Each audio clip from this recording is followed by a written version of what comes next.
Conseil des ministres mun ale baaraw timɛla arabado n'o bɛnna décembre kalo tile 14 ma san 2022 a bɛ fɔ min ma ko chapitre de communication an ka ministre d'État n'o bɛ tali kɛ ministre de l'administration territoriale de la centralisation a ko a bɛ ɲɛfɔliw kɛ ka ladɔnniyali kɛ an ka conseil des ministres yɛrɛ ɲɛkɔrɔ mun bɛ tali kɛ anw ka jamana kɔnɔ association ani organisation n'o bɛ tali kɛ ONG wala ani fondation fo ka taa se a n'a ɲɔgɔnna wɛrɛw ma k'olu kɔni bɛ ka caya an ka jamana kɔnɔ ko est ce que olu bɛ ka caya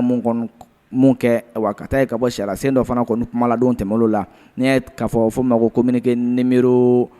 042 du 21 décembre 2022 k'i b'a ye k'a fɔ wa o hakilina mun kɔni tala ka jira k'a fɔ gouvernement kɔni wa a ye laɲini kɔni kɛ k'a fɔ wa fu ka siri wa jamajɛko la kɛrɛnkɛrɛnnen la wa jɛkulu minnu kɔni bɛ n'o ni Faransi kaw bolo bɛ ɲɔgɔn bolo ka baaraw kɛ Faransi tɔgɔ la fu ka siri olu ka baaraw la an ka jamana kɔnɔna la k'i b'a ye k'a fɔ kɛrɛnkɛrɛnnenya la wa décret numéro 2022 07 38 PTRM Mani ale bolo bila novembre kalo tile 29 san 2022 o mun kɛlen bɛ sababu ye ka se ka wa fu siri wa jɛkulu la n'o bɛ tali ka association fondation anw ka jamana kɔnɔna la Mali kɛrɛnkɛrɛnnenya la Faransi ale ka wa bolo fɛ a yɛlɛ k'a fɔ k'olu bɛɛ lajɛlen ka se ka jɔ ko a bɛ sinsin a kan k'a fɔ mun bɛ tali kɛ jamana kɔnɔna la an ka wa jamana kɔnɔna la a bɛ dɛmɛ ko fɔ jɛkulu minnu ko don a fɔ ma ko association nationale ordinaire ka taa se association signataires ma minnu kɔni bɛ tali kɛ accord cadre ani anw ka jamana ni ɲɔgɔn cɛ ka taa se association étrangère ale ni fondation ma n'o olu bɛɛ lajɛlen baara kɛ Faransi ale ka wa timɛli siraw fɛ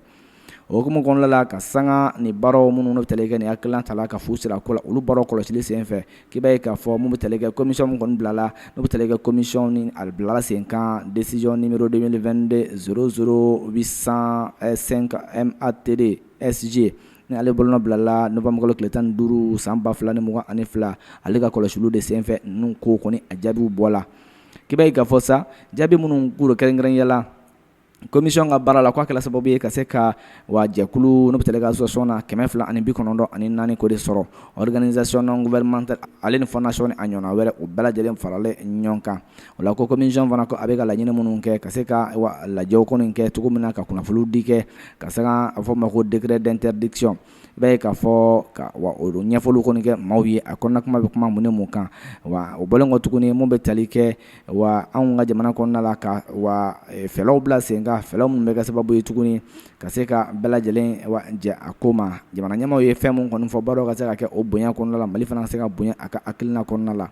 mun bɛ tali kɛ fɛlɛw la walima ka se ka fɛlɛw bila sen kan fɛlɛw min bɛ kɛ sababu ye wa laɲini minnu kɔni kɛlen bɛ n'olu fana maaw ye o ko hakilina ninnu fana o ma bonya walima o ma bato wa a na kɛ fɛlɛ kura kɔni bɛna wa bila sen kan cogo minnu la o bɛ se ka